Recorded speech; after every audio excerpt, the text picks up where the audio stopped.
Then there will be some mention who have had heart attacks come to me and say, well, was it a big heart attack? Was it a small heart attack? And again, in that setting, I think it's really useful to scan the heart, because if you don't see a big regional wall motion abnormality, if you don't see any big areas which are not moving with the rest of the heart, then you say, well, actually, you haven't had a huge amount of damage. Whereas if you do, then that is obviously clearly a serious heart attack. Then there will be some mention of the function of the heart. Okay, and what do we mean by the function of the heart? How much blood does it pump out with each heartbeat? And this is usually described as the ejection fraction. Okay, the ejection fraction is a very crude indicator. It is usually just visually assessed. Someone looks at the echo, looks at the pictures and says, oh, I think it's 60%, or I think it's 40%.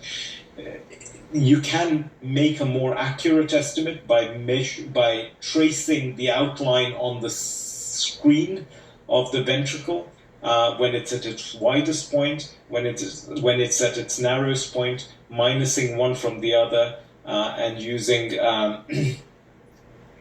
using the difference and multiplying that, making a percentage of the difference, and that'll give you the ejection fraction. So that is one way of doing it, but that takes a little bit of time. In most places, most hospitals, someone just looks at it and they'll say, oh, I think it looks normal. If it looks like it's coming in, most people will say it looks normal, all right? So if, on the other hand, the heart's doing this, then you say, okay, actually, that looks really quite weak. You'd expect the heart to be doing that, all right? So the normal value for the ejection fraction is 60%, all right? That doesn't mean your heart is beating at 60% of its capacity. It doesn't. All it means is this is the figure that you get. 60% is the kind of ballpark figure for a normally functioning heart. If the heart isn't pumping out as much blood as you expect, then it is described as being impaired, and often you'd see a comment saying left ventricular impairment. Mild left ventricular impairment is if we think that the ejection fraction is not 60%, so 60% could be like this, and if it's going like this, then you could say, well, maybe that's about 45 to 55%. Moderate is 35 to 45%, and severe is less than 35%, okay? Now, many people get very worried because they may have had 2 scans in a row, a year apart, and they say to me, well, look, last time it was described as my ejection fraction being 62%, and now it's described as having an ejection fraction of 58%. Does this mean it's gotten worse? And the answer is definitely not. It hasn't gotten worse. The reason is this is a very crude measure. A lot of people just do it by visual estimation. And if I took 2 separate people and got them to do the same, to look at the same scan, one person may say, oh, it looks like it's 55%. The other person may say it looks like 60%. So there is an inter-observer variability. But also, if I got the same person to look at the scan on 2 separate occasions in time, the same scan, there may be a difference there. So an intra-observer variability. And I would say the variability is between 5 and 10%. So if your heart scan is within 5 and 10%, I wouldn't be too worried about that. It could well fall within the normal kind of inter-observer, intra-observer variability. Okay. Then there will be some mention of the thickness of these walls here, the muscle walls here, all right? Why are these important? Because the heart is a muscle. If the heart is having to work harder, it will become more muscular, like with any muscle. If you look at my bicep, for example, the harder I work my bicep, the bigger it will become, the more muscular it will become. So with the heart as well, this is very similar to that. If the walls look more muscular, then that tells you the heart is working harder. Okay, these should be no more than 12 millimeters thick here and here. This is the septum, the wall in the middle between the left and the right. They should be no more than 12 millimeters thick. Okay, if they are thicker than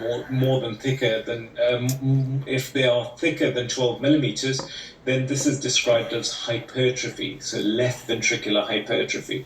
Now, when you see left ventricular hypertrophy, you have to ask yourself, why is the heart working harder? Why is it more muscular? Usually, it's because of high blood pressure. If you suffer from high blood pressure, the walls of the heart muscle will look thicker. Okay, so either it's working harder, or the other option is that the heart muscle in some way is diseased, which is making it look thicker, and that is in things like hypertrophic cardiomyopathy. So many of you may know Sir David Frost, who used to present the Guinness Book of World Records, very famous presenter who died. And then after his death, his son, Miles Frost, unfortunately died. And he was found to have this condition called hypertrophic cardiomyopathy. And in hypertrophic cardiomyopathy, the muscle is actually abnormal because of a genetic problem, and this leads to the heart muscle being excessively thick. Okay, and the way you can tell the difference between the two sometimes is that when you have high blood pressure, all the heart muscle looks much thicker. So you get something called concentric left ventricular hypertrophy, i.e. the whole of the heart looks thicker, whereas in hypertrophic cardiomyopathy or these kind of inherited problems, only part of the heart muscle looks much thicker, and it's described as asymmetrical left ventricular hypertrophy, which means that this wall here, the one in the middle, the septum, looks much thicker than this wall, and that gives us a clue. Having said that, you can still get concentric left ventricular hypertrophy in patients with cardiomyopathy. And then finally, there is the aortic valve in the left heart. Okay, so once the heart, the next structure to study is this valve here. This is the aortic valve. Note that it doesn't come very clearly in this picture, but if you look very clearly, yeah, there you go. You see it's got three cusps. And if in cross-section, it looks a little bit like a Mercedes-Benz sign. So when you look at it on the scan, it looks like a Mercedes-Benz sign. Okay, this is a very important valve because it allows the blood out of the heart to the rest of the body. And the valve, as I say, is made out of three leaflets. Okay, 1, 2, 3. And if you look at it in cross-section, it's got this circle, it's got these three lines between the cusps, and it looks like a Mercedes-Benz sign. And therefore, it is described as being trileaflet or tricuspid. Okay, the aortic valve can be described as being trileaflet or tricuspid, which is normal. Some people, in fact 1% of the population, have something called a bicuspid aortic valve, in which you have only two cusps. And the problem with a bicuspid aortic valve is that the normal hemodynamics, the passage of blood through the valve, is disrupted.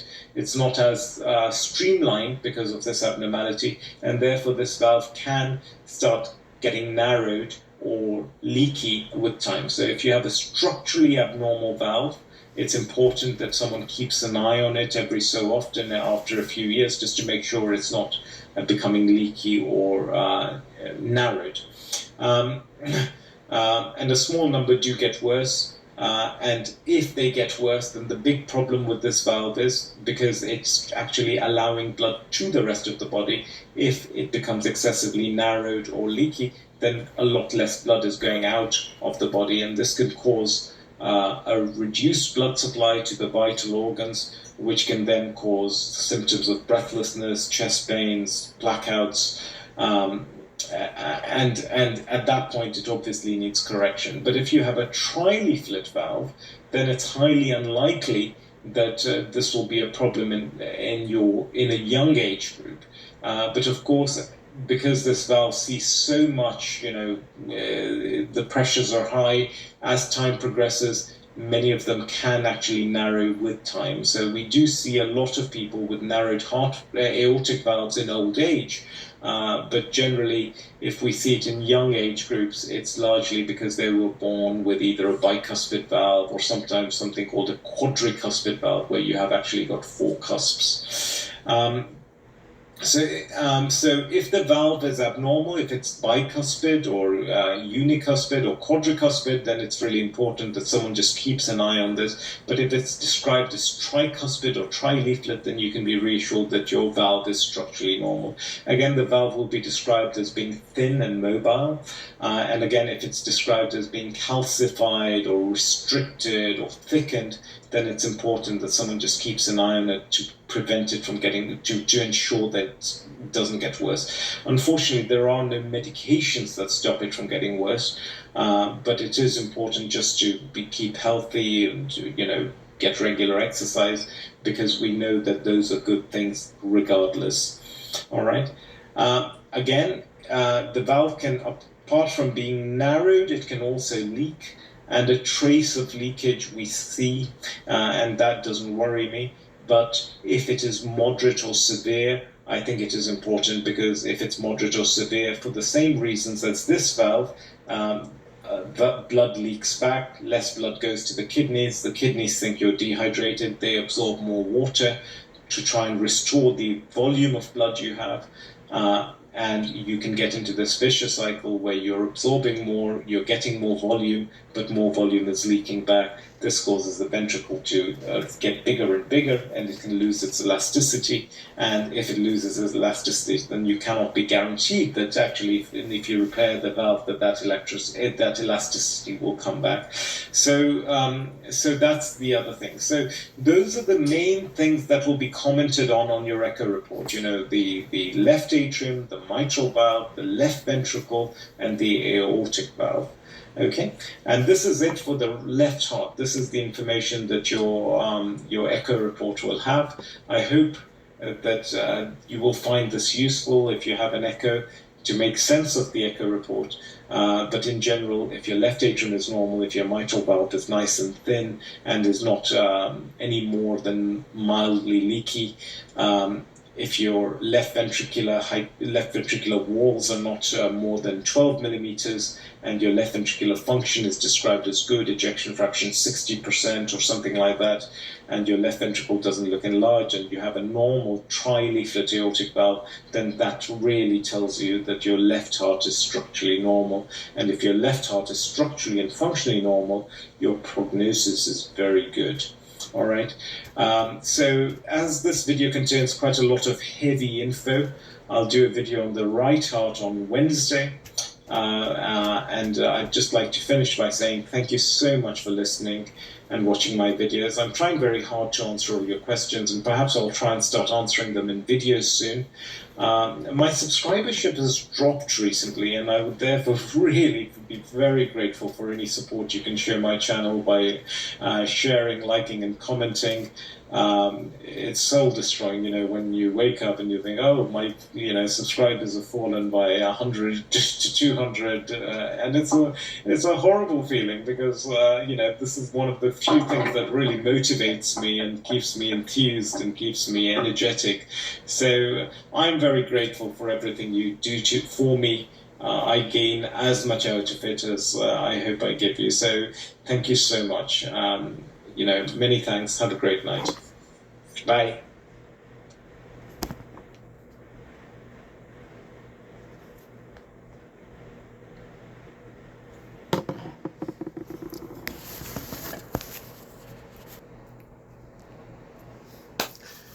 All right, folks. So now that explains the whole thing about the heart palpitations with the heart.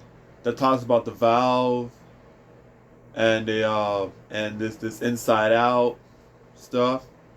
So that guy had explained the whole entire thing to you about the heart. So remember that. That's the important lesson that you've learned. See ya.